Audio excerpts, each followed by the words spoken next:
Hi friends, ஓம் நம சிவாய. இன்னைக்கு நாம பார்க்க போற கோயில் அகத்தியர் பெருமாளை சிவனாக மாற்றிய குற்றாலீஸ்வரர் திருக்கோயில்.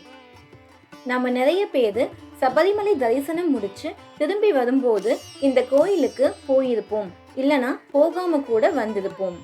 இந்த கோயிலுக்கு பின்னாடி ஒரு பெரிய வரலாறே இருக்கு. இதை தெரிஞ்சுக்கிட்டு அடுத்த வாட்டி போகும்போது நீங்க சிவனின் பரிபூர்ண அருளை பெற முடியும்.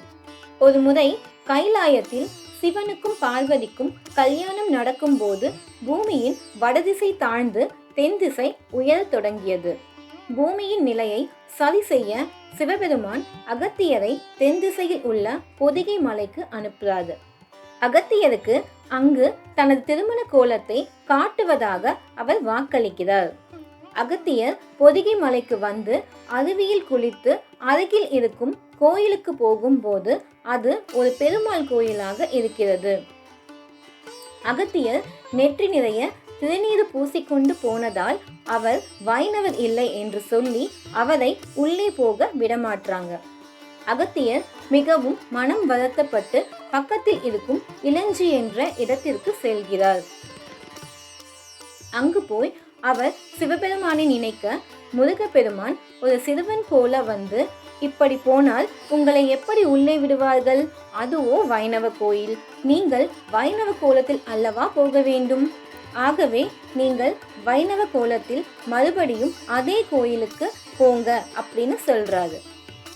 அங்கு சிவபெருமானின் கல்யாண கோலத்தை பார்க்க முடியும் என்று சொல்ல அகத்தியர் நெற்றியில் நாமம், கழுத்தில் துளசி மாலை போட்டு ஓம் நமோ நாராயணா என்று சொல்லி அடியவரோடு அடியவராக உள்ளே போய் கருவறையில் மிகவும் பிரம்மாண்டமாய் இருந்த நாராயணரின் திருமேனியை கண்டு கண்களை மூடிக்கொண்டு சிவனை வேண்டி குறுகுக என்று சொல்லி தன்னோட கைகளால் அழுத்த விஷ்ணுவின் திருமேனி மிகவும் குறுகி ஒரு சிவலிங்கமாக மாறிவிடுகிறது.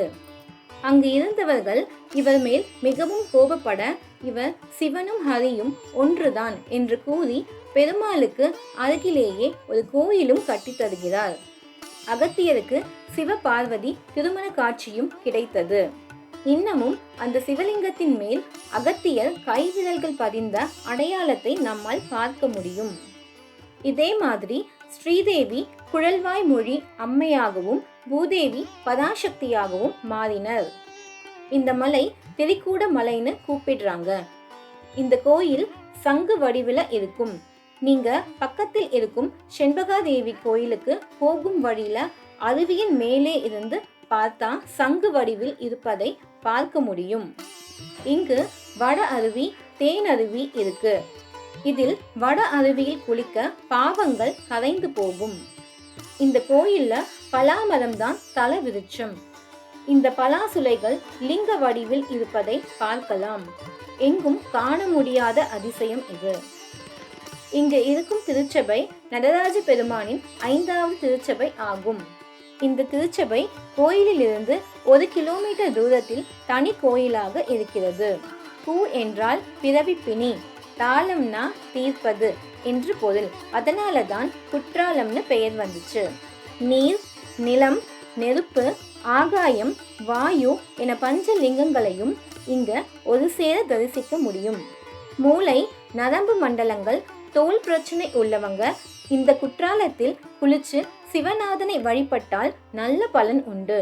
அகத்தியர் சிவனின் திருமேனியை அழுத்தியதால் சிவனுக்கு தலைவலி வந்ததாம்.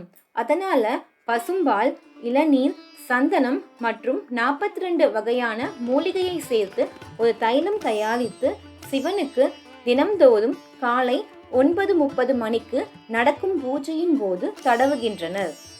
அந்த தைலத்தை பக்தர்களுக்கும் கொடுக்கின்றனர். தீராத தலைவலி இருப்பவர்கள் அந்த தைலத்தை வாங்கிட்டு போறாங்க. இங்கே அர்ஜுனன் பூஜை செய்த லிங்கம் தனி சன்னதியாக இருக்கு. இங்க இருக்கும் பெருமாளின் பெயர் நன்னகர பெருமாள். அகத்தியர், அர்ஜுனன் போன்றவர்களின் கால்பட்ட இடத்தில் நம் கால்களும் படுவது நாம் செய்த புண்ணியம். நன்றி.